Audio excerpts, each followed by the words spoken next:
Hello बच्चों, let's see the question. And the question says that a person breathes in some volume of air by forced inspiration after having a forced expiration.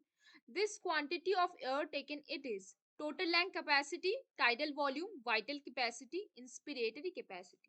So coming to the question, थोड़ा सा की concept के ऊपर बात कर लेते हैं बच्चों. चीजों को अच्छे से समझते हैं तो क्वेश्चन सॉल्व करना हमारे लिए क्या हो जाएगा, बहुत आसान. देख लो बच्चों क्या होगा. पहले हम कौन से चीजों में बात करेंगे, पहले हम हमारे किस में बात करेंगे, टाइडल वॉल्यूम के ऊपर बात करें. टाइडल वॉल्यूम क्या होता है.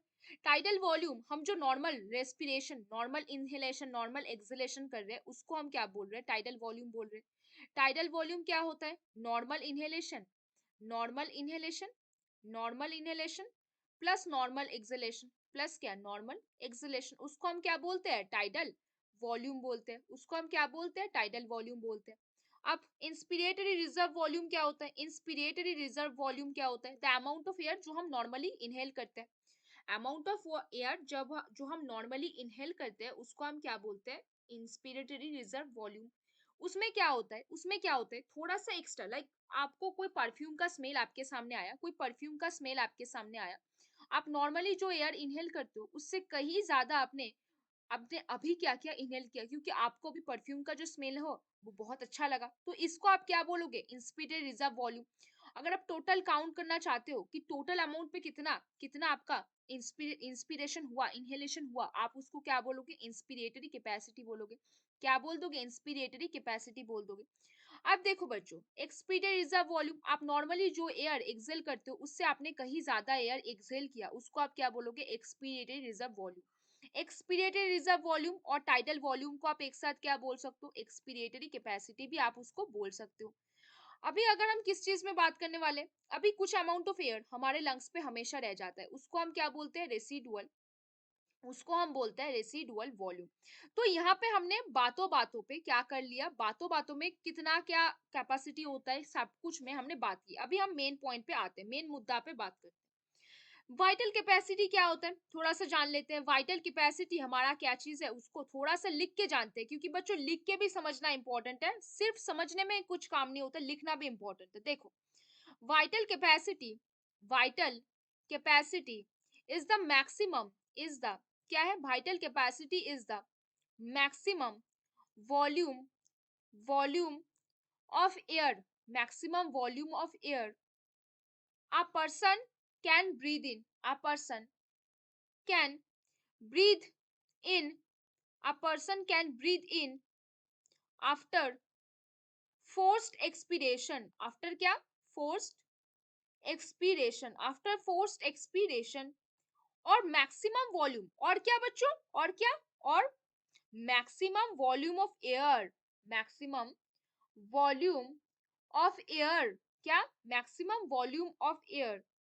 अ person, a person, a person can breathe in after forced inspiration, can breathe in after a forced inspiration. उसको हम क्या बोल सकते हैं, वाइटल कैपेसिटी बोल सकते हैं.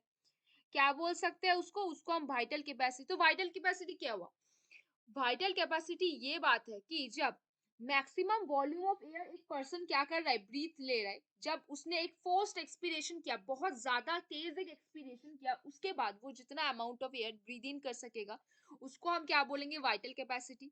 और the maximum volume of air a person can breathe in after a forced inspiration, मतलब breathe out, breathe out after a forced inspiration. मतलब क्या बोला है, मतलब ये बात यहाँ पे ये बोली गई है कि वाइटल कैपेसिटी वो है जब आपने एक बहुत ज्यादा गहरा एक एक्सपीरेशन किया, उसके बाद आपने बहुत ज्यादा अमाउंट ऑफ एयर को इनहेल किया, उसको हम वाइटल कैपेसिटी बोलेंगे. या फिर आपने एक बहुत ज्यादा फोर्सफुल, मतलब बहुत गहरा इंस्पिरेशन लिया, उसके बाद आप जो अमाउंट ऑफ एयर छोड़ने वाले हो, मैक्सिमम अमाउंट ऑफ एयर, उसको आप क्या बोल दोगे, वाइटल कैपेसिटी बोल दोगे. तो अभी क्वेश्चन वापस आते हैं. A person breathes in some volume of air by forced inspiration, आपने गहरा सांस लेके कुछ अमाउंट ऑफ एयर आपने क्या किया, इनहेल किया. For having a forced expiration, एक फोर्स्ड एक्सपिरेशन होने की वजह से, this quantity of air taken, अब वो क्वांटिटी ऑफ एयर क्या होगा, पहला बोला है टोटल लंग कैपेसिटी, फिर बोला है टाइडल वॉल्यूम, आपका फिर बोला है वाइटल कैपेसिटी, आपका inspiratory capacity. Total lung capacity क्या होता है? कितना वॉल्यूम ऑफ एयर आप लंग्स के अंदर रख सकते हो, उसको आप टोटल लंग कैपेसिटी बोलोगे। टाइटल वॉल्यूम क्या होता है? नॉर्मली आप जितने एयर को इनहेल करते हो, एक्सेल करते हो, in normal condition, normal situation, आप उसको टाइटल वॉल्यूम बोलोगे। क्या बोलोगे? Title volume. वाइटल कैपेसिटी क्या होता है? वाइटल कैपेसिटी वो होता है जब आप एक फोर्सफुल इंस्पिरेशन करने के बाद मैक्सिमम अमाउंट ऑफ एयर को छोड़ने वाले हो, या मैक्सिमम अमाउंट ऑफ एयर छोड़ने के बाद जितना अमाउंट ऑफ एयर आप लेने वाले हो, उसको आप वाइटल कैपेसिटी बोलोगे। इंस्पिरेटरी कैपेसिटी, टोटल कितने मैक्सिमम ऑफ एयर आप इनहेल कर सकते हो, आप उसको बोल दोगे। तो अभी देखो बच्चों, यहाँ पे आ जाते हैं, कौन सा आपका आंसर हो जाएगा?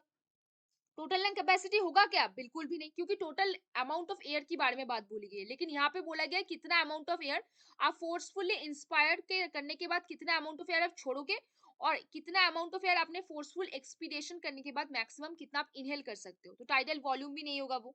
वाइटल कैपेसिटी हो सकता है, इंस्पिरेटरी कैपेसिटी भी नहीं होगा। तो यहाँ पे कौन सा आंसर हो गया बच्चों? बता दो कौन सा हो गया। Very good, option C. कौन सा हो जाएगा बच्चों? Option C, a person breathes in some volume of air by forced inspiration. After having a forced expiration, this quantity of air taken it is will be called क्या बच्चों? Vital capacity. Option C will be the correct answer over there. So बच्चों, hope you understand the question very well. Best of luck बच्चों.